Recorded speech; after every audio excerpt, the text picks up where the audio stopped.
and I think what Senator Pryor said is really accurate, that the big purpose of that Telecom Act was to try to encourage greater competition and more market forces and create a dynamic here that's going to lead to the flowering of new technologies and new services, and we are beginning to see that. Maybe it took a little longer and it's lots of bumps along the way, but it's really been the growth in this technology, and in particular wireless communications, is really fabulous what's happening now. So I'm, as you mentioned, Executive Director of the Schools, Health and Libraries Broadband Coalition. We shorten that to call ourselves the SHLB Coalition, and that's in part because we don't want people to call us the SHLB Coalition. So as the SHLB Coalition, we try to be the voice for anchor institutions in achieving better broadband quality for schools, libraries, health, obviously, but also community colleges, public safety, community centers, public media.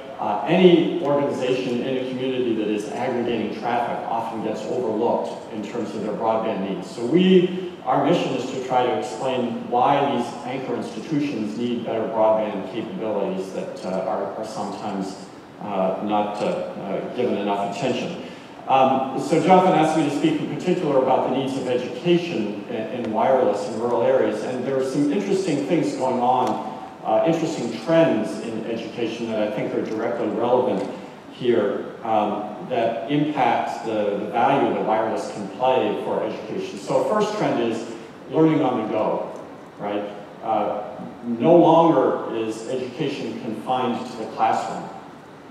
Increasingly, kids, students, teachers are taking their technologies with them out of the classroom and involved in communicating with each other, communicating with teachers. It's not just doing your homework online anymore, it's instant real-time collaboration with other students, sharing messages, planning projects or joint presentations on buses, to and from school, but over the weekends and traveling around. We're such a mobile society in general. You need to make sure that mobility is not a constraint to education. So we're really moving, first important trend is the movement towards 24-hour educational opportunities. So that's one trend where wireless plays a big role. Another trend, and these next two sort of go in opposite directions, but they're both happening in the marketplace. One is this trend toward MOOCs. Have you heard this term, massively open online courses? Right now we're seeing a lot of that with colleges and universities offering their college classes online for anybody out in the world or the earth to take. What we're also beginning to see now is that trend is moving downwards, if you will, from the universities and colleges into the high schools and into the lower grades. And so why shouldn't the rural students have the same access to the best teachers that urban students do? So the increasing availability of these massive online courses brings the best minds, the best teachers can then be accessible by everybody in rural areas. Mobile technology is a way to access them. The third trend, going from massively open to small and individual, and that's the trend in education towards personalized learning and customized learning. And what I think we're finding through our educational research is that students are different in how they learn, and what really attracts them is the best way to get that information. And each child may need an individually tailored approach, and a lot of them are using and benefiting from these wireless technologies. What I've heard, because these individual devices can provide an individualized, customized learning experience for them. So what I'm hearing increasingly is that teachers in the schools, when kids are playing with texting their friends underneath the desk with their smartphones, and that becomes a distraction to learning, more and more teachers are telling their students to bring their smartphones and tablets up on the desk. Let's use those. Let's access them during the classroom as a supplement to the teacher.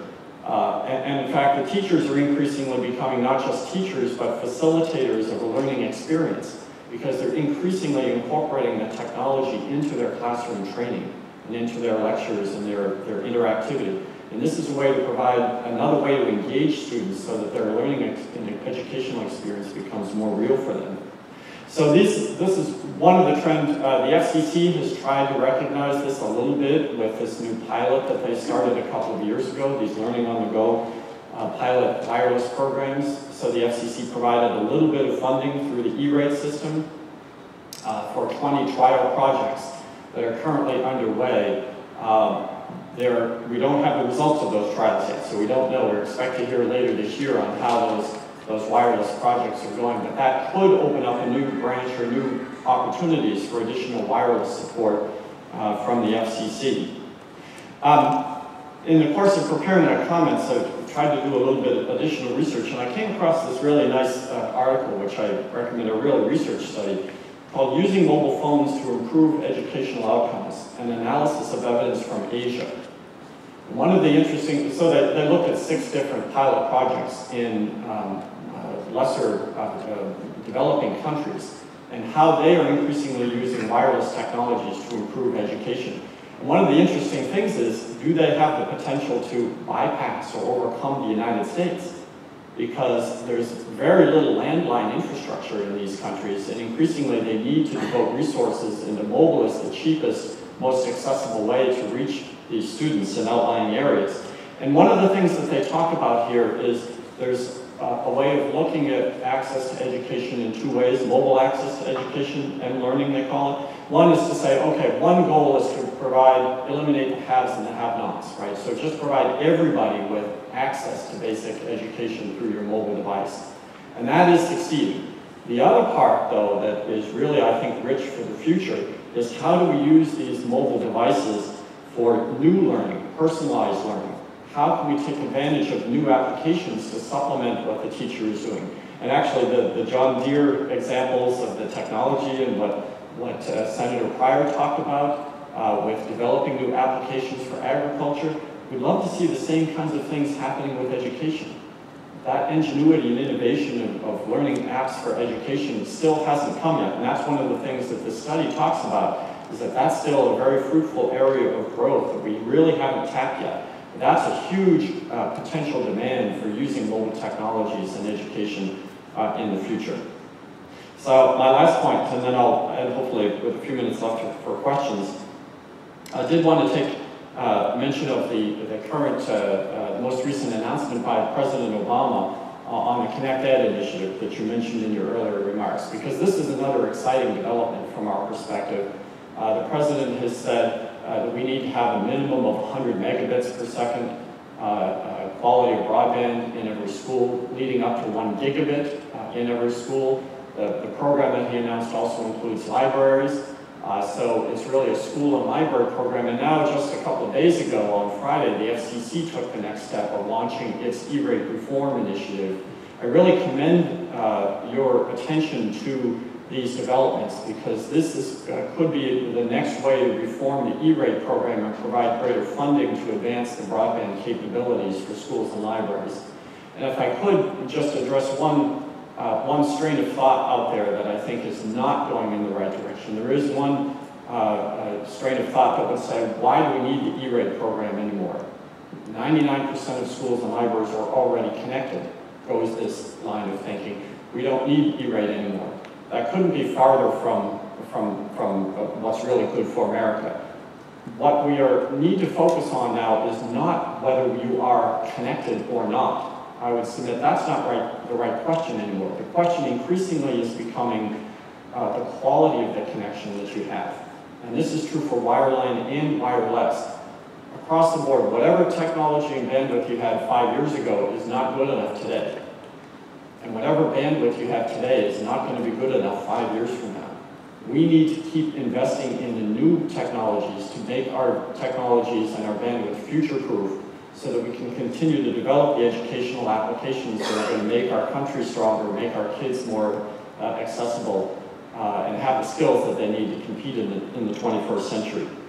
So with that, I'll close in just my final, I loved your last line. I need to come up with a little moniker to close on this. I don't have anything that rings quite as well as if you work the land, you need broadband. But I will say, my plea to you would be, don't forget about the anchor institutions when you're looking at your broadband policies.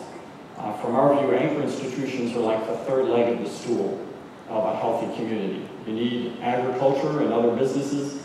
You need strong residential broadband, but you need to have the anchor institutions all with that high quality, high bandwidth connection for a local community to really thrive economically and provide the kind of services that American communities need, especially in rural areas.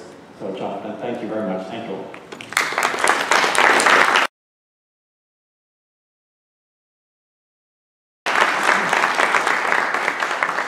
Can I just give up your moniker? If you go to school, you need broadband as a tool. Put some marks. Well, thank you all so much for a great panel. What an explosion of activity on wireless in all of these different sectors, in agriculture, in public safety, and education. We really heard, I think, examples of what's going to drive this business case. So maybe it might make sense to start with the operator, with SHLB to talk about, as you see this exploding demand, do you have examples of what you're seeing in rural Vermont in terms of education or public safety or ag that are going to help to drive the business case and hopefully enable you to repay the loan to RUS? I think that the answer is really more obvious and right in front of us than people recognize, and that is that the demand is there and it's massive, that the family in rural Vermont that doesn't have super fast broadband really wants it and wants it today and is a customer today. That's going to be augmented, of course, by each of the other services we're talking about, by Google smart cars that are going to be driving through freeways with all of us dozing at the wheel, and E911 services that are going to be state-of-the-art, and by much better school and educational. But I think the real under-recognized demand is the families that live there. And where I see the problem, the discontinuity, is that the giant and great companies that have served America so well, and Comcast is one, AT&T Wireless is one, Verizon Wireless is one, aren't so good at getting to a community of 300 or 400 homes and focusing on that. The same person who's really good at putting up a wireless device in downtown New York or downtown LA or downtown Albany isn't the same person who's going to be particularly good at working with that farmer to find that silo to get to those 300 or 400 homes. It just, the two skill sets don't match. It doesn't mean we disrespect the massive skill set they have, but it's different to the skill set to serve those last 25,000 communities in America that are not too different to our Vermont communities, where you simply need to bring your economic perspective down to saying, if I can get 25 or 30% of that set of 400 homes, I've got 110 homes. And if they're each paying $35 a month per service, why, I can make that work if I've driven my costs down low enough. But it's a different mindset. It means that there's a world for the rural companies like ours, and there's 1,000 around America, and a world for the giants who served America so beautifully. But they're two different worlds. I think, all these years I've been making speeches about how much is needed and how much people want it, but now we have, today for the first time we're talking about this inflection point where maybe the explosion of demand for data is actually going to make the business case possible. Maybe we could talk about the applications. You mentioned John Deere's JD Link as an example of the operation guidance of new machinery and how the applications are possible. And Kelly, you talked about what you need today and also what applications might be in the future. Maybe if you two could address what applications you see coming that could help your business and how much data is it going to demand? I mean, are these really high bandwidth applications you see coming down the line that will help to make a business case too? Thank you, Jonathan. Actually, I wanted to mention an app that I became aware of that goes to your very first story. And that is, again, I'm not a farmer, but I'm told that there are two types of farmers in the world. There are those who have rolled their tractor, and there are those who are going to roll their tractor. And it's a real problem, because a lot of times these people are out by themselves, and they're out really on the North 40, and you roll your tractor, and you may not be able to respond. It may be on top of you, you may be unconscious, so it's a big issue. So, what's the solution? Apps and communications. There are people who have actually written apps already that you can probably download for free, I don't know if maybe for free or a little bit of money, that sense a rollover on your smartphone. So when that does happen, it starts sending text messages to your wife or your son or your doctor or E911 or somebody to come and get you. So that's really happening, so that's really going on. So I think I would mention that there are all kinds of ag apps being developed. A whole new industry is going to be created. We have one that we just rolled out called RDA, Remote Data Access. I'm sure you're all familiar with the ability to share your computer screen with somebody else in another part of the world or another part of the country. It's the same thing. Maybe you're in your combine and you're doing planting and you haven't planted for a year and you've got some settings that aren't quite making sense to you. So what you can do is through RDA, you can call back to your dealer and the dealer can then share your screen on your combine back from his dealership and walk you through the process. So the dealers deal with stuff every day. They live and breathe all this stuff. You as a farmer, you only plant, say, once a year. So to you, it's a brand new season every year. To him, he does it all the time. So it's easy for him to sit there and walk you through it if you have the connectivity. So all kinds of apps are being developed all the time for agriculture. Very much the same is true for public safety. There is one little difference in public safety, and is that we generate a lot of data. We make data. We make maps. Location information is critical to 911 to route the call to the right place, and we can't help you if we can't find you. And so 911 is famous for its accuracy in mapping. So, you know, we have a lot of data. We can share a lot of that data. It's developed with public funds, and most of it's not confidential. So we have a lot of data to share. We can get more data from the public if we have the apps to do so. We need apps at the call taking station and in the police car that can take the public's data from their smartphone or their iPad or whatever and use it. And we need apps really to facilitate software as a service. Instead of buying equipment and making proprietary and buying those apps, we really need to develop apps for public safety so that we can move to shared networks and software as a service to be able to handle calls and handle the information that we create as well as the information that the public sends to us. That really doesn't exist much, so that's an opportunity for us. Jonathan, I made a mistake in my last answer to your question, so let me rephrase it a different way. Forgive me for trying to change the subject. The reason why what we're doing is for us really exciting and is different to what many others are doing is because it's the new 4G LTE. The 3G and 2G networks were really built as voice roaming networks. The 4G networks are built to deliver data, built to deliver high-speed internet data. The device I'm holding up in my hand will let most people get 15 to 20 millibits per second at their farmhouse. The device I'm holding in this hand will deliver the same speeds with full mobility. So that what's changed, what opens the door to another 10,000 tower sites throughout rural America is because those rural Americans are now saying, at last I can get super high-speed internet to my farmhouse, to my home, that I didn't have access to the old 3G networks before. So the technology has really evolved to this and this, which is opening the doors that we hope to find success in. Thanks. I was struck by the huge gaps you still see in Texas, and your first responders are out there putting their lives on the line for everybody else. They're really still stuck with second-rate technology or non-existent ability to communicate in certain places. Do you find in your experience that states are really prioritizing rural and underserved areas for first responders? I don't think our state is. I think our state addresses it, and I think they are beginning to appreciate the need for that more and more. As the rural public becomes more accessible through high-speed access, I think that they realize that there's more and more access back and forth, if that makes any sense. I think as new technologies that are moving into the farming and ranching industries, the oil and gas boom in Texas has really created a lot of attention and has made my phone ring a lot lately about rural America.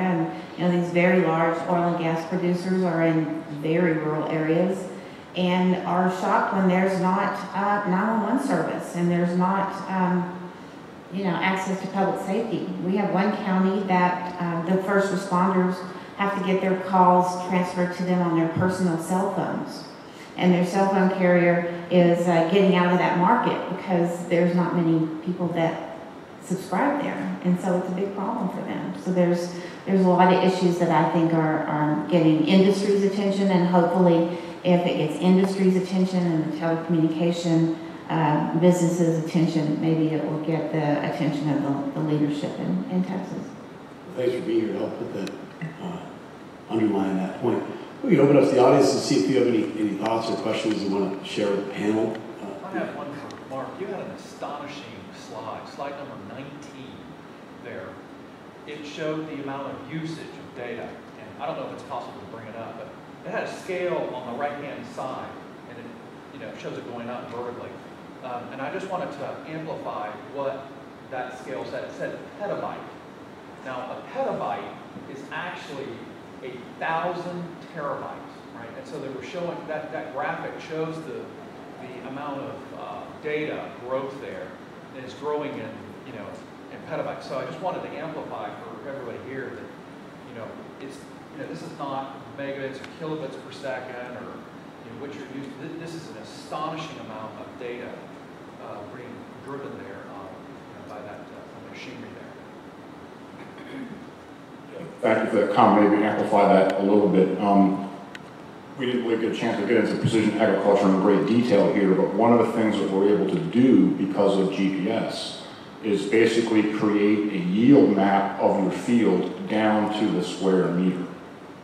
Okay, so think about that. All right, so data points every square meter off of 10,000 acres of soybeans in central Iowa, for example. So you start putting that together in a data file, and yeah, it's not kilobits or megabits, it's a lot of data.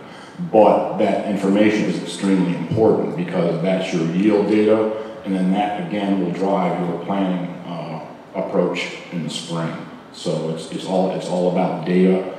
Over-the-air software updates, another data-intensive application.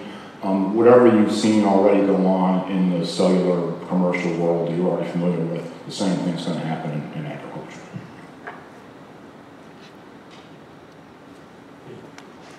Jessica Golden with NTCA, the World Broadband Association. I wanted to thank you all so much for being here and talking about the incredibly innovative projects going on in and on behalf of rural America. A lot of our members have focused increasingly on educational opportunities, telemedicine, agriculture, et cetera, and a lot of our members do provide wireless service. But I just wanted to ask you all, within your membership or your customer base, is there much discussion on the need for a strong wireline connection for the quality wireless connection we're talking about being increasingly important? Because obviously providing wireline service to rural areas is essential to providing them that wireless service.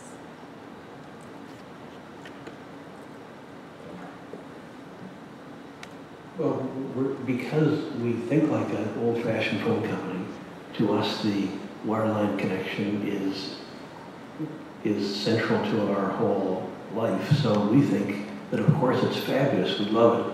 The wireless company is needed for backhaul. Furthermore, as many of Jonathan's members move to tens of thousands of towers scattered virtually everywhere, as the towers are becoming more ubiquitous and with higher density, and in many cases smaller and smaller and smaller, there seems to be a possible, really important role for the existing wireline companies to use their 49-foot phone poles to put micro devices, of which virtually every wireless vendor is making, that are about this small, and to use their existing fiber or copper to deliver multiple DSL lines or 50 million or 100 million bits per second to those devices, so that the wireline network seems absolutely essential going forward. But the point I'm trying to hammer on, because there's so many important opinion makers in this room, is that if we're in a race to who's going to have the fastest, best internet for the next 100 years, and if China says, I want it to be me, and if many countries say, I want it to be me, there's one thing we have that no one else has, and that is those millions of miles of phone poles and public utility facilities that allow us to, for a price of $700 or $800 billion, to run gig E-fiber to every home in America, including to every farm. In other words, the whole wireline world you're talking about is kind of out of favor in 2013, but it's wrongly out of favor. I think that people misunderstand what a vast and needed resource it is for America, and we need to incorporate that into the whole wireline wireless mix that will take us to global leadership? Yeah, that's a great question. Although the focus today has been about mobile broadband, there certainly is definitely a place for fixed broadband as well for several reasons. One is I wanted to piggyback off of our last speaker's comments. The anchor institutions, extremely important. John Deere is very interested in vibrant rural communities. And of course, we're about our customers and our farmers, but we're also about the communities themselves. I mean, farmers have families, they have spouses, they have children. We need them to stay on the farms. We need them to inherit the farms. So wireline is important for the anchor institutions and for the overall vital economic growth for these communities. Secondly, we need fiber for backhauls for the wireless connections. It's amazing to me that there are people at the FCC who do not know that wireless needs wires. It just blows my mind, but that's the case. So that's the second reason we need fixed.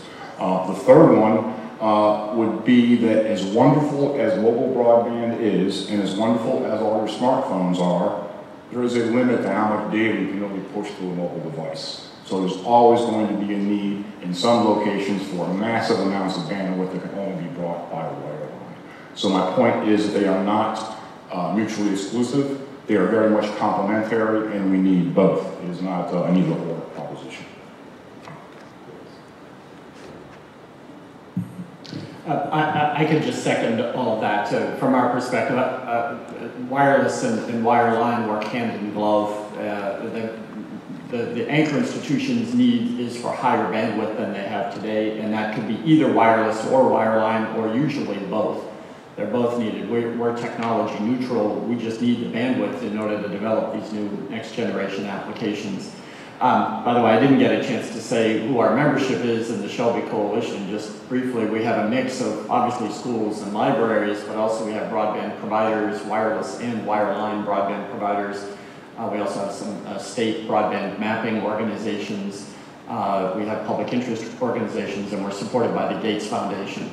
So it's a really interesting mix within the SHLB Coalition that brings a real diversity of perspectives that helps to inform us. But the overall goal is we need more bandwidth so that we can develop these next applications, whatever the technology is and whoever the provider is. Thanks. I'm always concerned about the sustainability of the economic models for rural mobile broadband. So if you can talk about that a little bit, because it's wonderful to set everything up, but there's a reason things have not existed to date. So what is the sustainable model so we can know that once it's established, it's going to just keep on going? If you could talk about what you're seeing out there.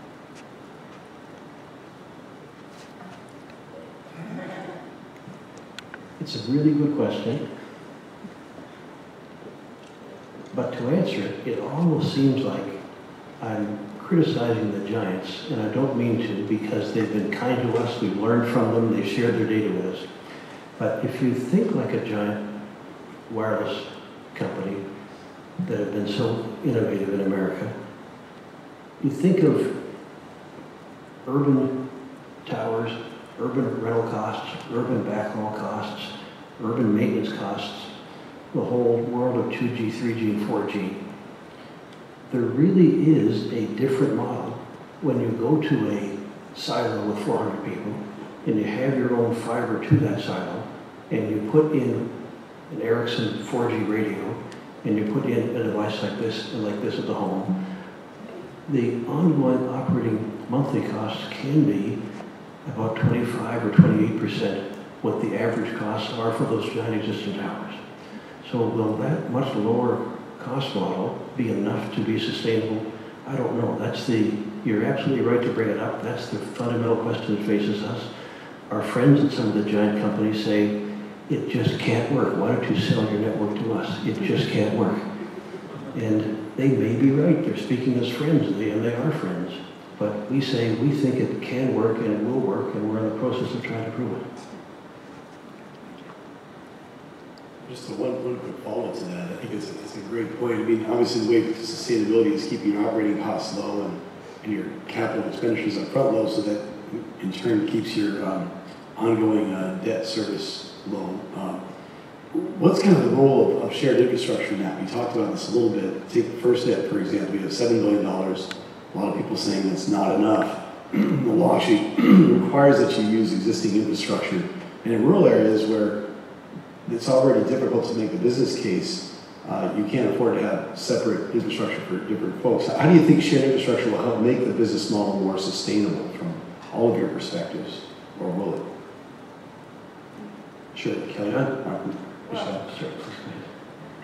Well, I was just thinking, and of course I'm not an industry person, but I think that from the public safety point of view, I think in knowing my state, knowing how rural it is, and knowing where there's coverage and where there's not, I think it's just going to take a combination of everything just to get there, you know, and I think that's going to require some collaborations that haven't existed before. I think that there needs to be open and honest communication about getting this done, and that certainly includes public safety community and our historical penchant for not wanting to share any of our networks with anybody. So, you know, I'll start with ourselves and say that, you know, we need to change that mindset, and to me, that's the biggest thing. I know that the technology can do it. There's wonderful companies that can put it in and get it there and provide it for us, but you first have to start with yourself, and for public safety, that's certainly true. And that's kind of the vision of FirstNet, is that, or what I heard, I don't know if it's part of the vision, but what I heard is that they're going to be looking at all facilities, just to be able to do this ubiquitous nationwide broadband network for public safety is a huge job, and you have to put things together. I think it was North Dakota that I heard recently. They put out a bid for a statewide IP-enabled emergency communication network. And some of the large companies just didn't bid on it because there wasn't much of a business case for it, and it was very expensive. So a lot of the smaller co-op local exchange carriers got together and formed a new coalition and put in a response to that RFP, and that's who now provides that network. Is a new coalition of smaller rural carriers that, you know, can get that there. So, you know, that's an example of what I think it's going to take. I think public safety will have to share. I think companies will need to band together to provide it to us, and I think that we have to change. We have to change if we're going to get onto the cool aspect of broadband. You know, I was sitting here thinking that. That's what we have going for us right now. Everybody has it. Everybody wants it. If you don't have it, you want it. You know, it's the time to strike is now. People understand it, and you know, maybe some of those attitudes are about ready to change.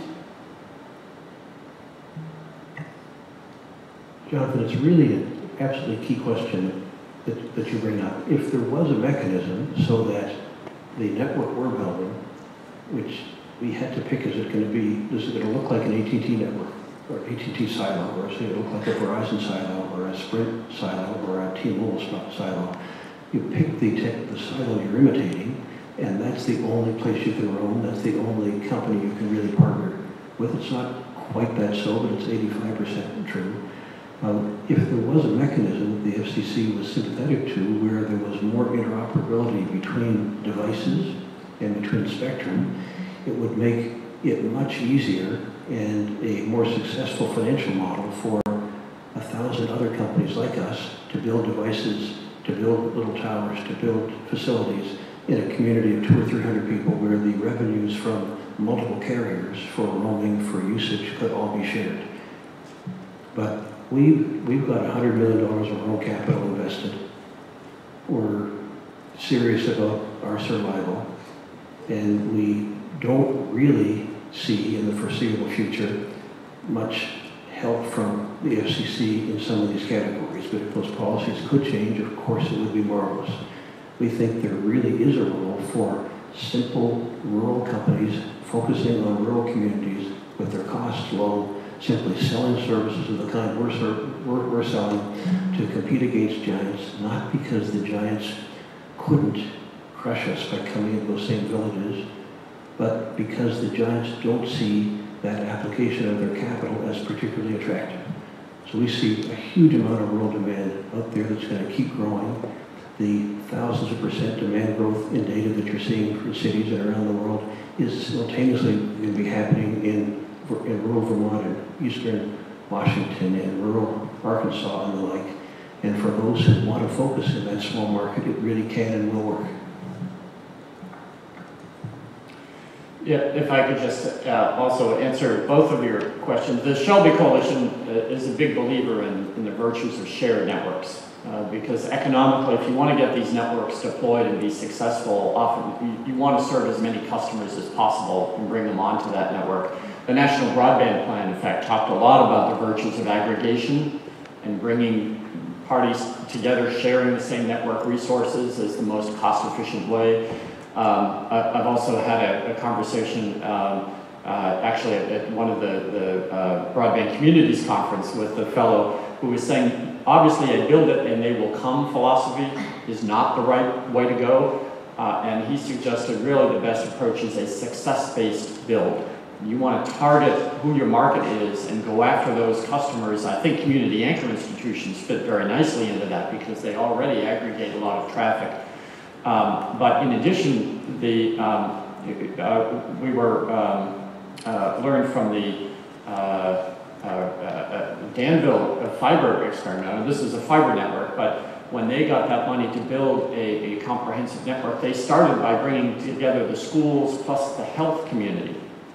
And that was very significant to me because the health community often has some of the same kinds of privacy concerns and network security concerns that public safety does, and they've always wanted their own network for the health community. But Danville didn't do it that way. They found a way for the health community and the schools and now the libraries and the community and the government buildings were all sharing the same fiber, and they can still protect their security and vulnerability by using software or using different colors on the spectrum band to protect the security of their information. But they're all riding the same fiber cables, and that makes the use of that cable so much more economically valuable.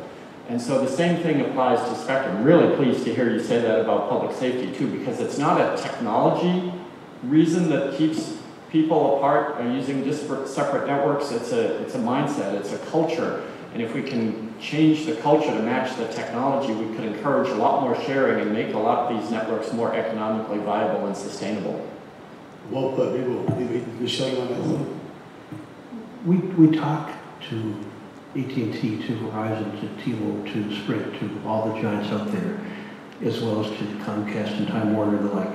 What we see in all of these conversations is that none of those giants, as in any conversation I've been in, spoken disrespectfully of that village of 400 people. Nobody doesn't want to serve that community. I think those wireless companies are looking for ways to, and looking for federal policies that would help them interact more productively with those small rural wireless operators. Nobody wants not to serve those. I'd like to think that if AT&T were to crush us, they would say, gee, I'm sorry, the wheels of our vehicle just happened to drive over you by accident. If Comcast crushes us, I know it's because they swerved to hit us.